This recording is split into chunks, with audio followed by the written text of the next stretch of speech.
వచ్చినప్పుడు మావాడు నిలబడతాడు అని చెప్పి అందరూ ఆశించారు. నేను ఆత్మగౌరవం నిలబడాలి కాబట్టి ఆ రోజు నిలబడ్డందుకు నాకు కూడా ప్రజలందరూ పటాన్చేరు కాన్స్టిట్యున్సీలో ఉన్న అన్ని వర్గాల ప్రజలు నాకు ఆ రోజు దీవించి, మధు అంటే మానవతా బిడ్డ, అన్ని వర్గాలను కలుపుకోబోతాడు కాబట్టి ఆ బిడ్డను దీవించుదామని చెప్పి ఇక్కడ 46,000 ఓట్లు వేసారు. దాని తర్వాత జరిగిన సంఘటనలో మళ్ళీ రేవంత్ అన్న పిలిచి, మధు ఆ రోజు అన్యాయం జరిగినా మళ్ళీ నేను కాపాడుకుంటా అని చెప్పి అన్న సైనికుల్లాగా పనిచేస్తా అని చెప్పి అన్న వెంబడి వెళ్ళిన. అన్న కూడా సోనియా గాంధీ గారికి చెప్పి మధుకు ఎంపీ టికెట్ ఇద్దాం, గెలుస్తాడు, మన సేవ చేసే గుణం ఉన్నాడు, పేద ప్రజల పట్ల ప్రేమ ఎక్కువ ఉంటుంది, ఆయనను మనం దీవిద్దామమ్మా అని చెప్తే సోనియా గాంధీ గారు రేవంత్ అన్న దయ వల్లనే ఈరోజు నాకు టికెట్ వచ్చింది. రేవంత్ అన్న ఎందుకంటే నేను ఏ రోజైనా నా జీవితం ఉన్నన్ని రోజులు కూడా రేవంత్ అన్నకు రుణపడి ఉంటాను. ఎందుకంటే ఈరోజు నన్ను గుర్తించి అంత పెద్ద స్థానానికి తీసుకెళ్తుండంటే అన్న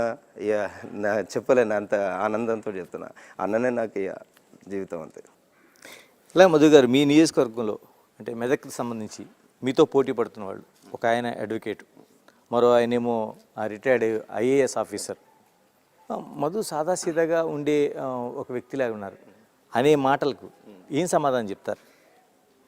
ఒక ఆయన కలెక్టర్ ఉన్నాడు, కలెక్టర్ ఉండే ఇప్పుడు ఏం చెప్తుండంటే, నేను ఎంపీగా గెలిస్తే ఒక 100 కోట్లతోటి ట్రస్ట్ పెట్టి పేద విద్యార్థులను చదివిస్తా అని చెప్తుండే. నేనేమంటున్నా అంటే, ఈ 100 కోట్లు పెట్టేంత స్తోమత మీకు ఉన్నది కదా, మీరు ఇప్పుడు ఎమ్మెల్సీగానే ఉన్నారు కదా, మీరు కలెక్టర్గా ఉన్నప్పుడు మల్లన్న సాగర్ భూములు పోయిన రైతులు, రంగనాయకుల సాగర్ పోయిన భూములు పోయిన రైతులు, కొండపోచమ్మ సాగర్ పోయిన రైతులు, వీళ్ళకు మరి వాళ్ళ కన్నీళ్ళు కనరాలేవు. ఆ రోజు వాళ్ళు రైతులు వచ్చి ఏమని అడిగారు, మీకు నష్టపరిహారం సరిపోతలేదు, మాకు కొద్దిగా ప్రభుత్వంతో మాట్లాడి నష్టపరిహారం కొద్దిగా పెంచేయండి సార్ అని చెప్తే, గ్రామాలు ఒక్కొక్క రైతు 20 ఎకరాలు 10 ఎకరాలు ఉండి ఈరోజు కూలీ పని చేసుకుంటారు, సొంత ఇల్లు లేక ఏడుస్తారు. వాళ్ళు కళ్ళ నీళ్ళు చూస్తే బాధ వేస్తుంది గజ్వేల్ సైడ్ పోతుంటే. ఆ రోజు వాళ్ళకు అన్యాయం చేసినావు కదా, వాళ్ళ నష్టపరిహారం ఇవ్వకుండా వాళ్ళు కోర్టుకు పోతే మీ దిక్కున్న చోట చెప్పుకోపో అని చెప్పి వాళ్ళని పోలీసులతో మెడల్ బట్టి దుబ్బేసినాం.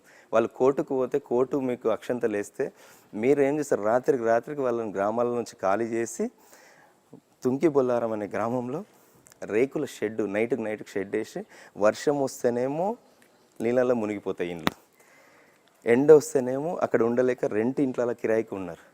అలాంటి వాళ్ళకు సాయం చేయాలనుకుంటే నీ ఎమ్మెల్సీ జీతం వస్తుంది కదా, మరి జీతం నుంచి నీ మానవత్వం అప్పుడే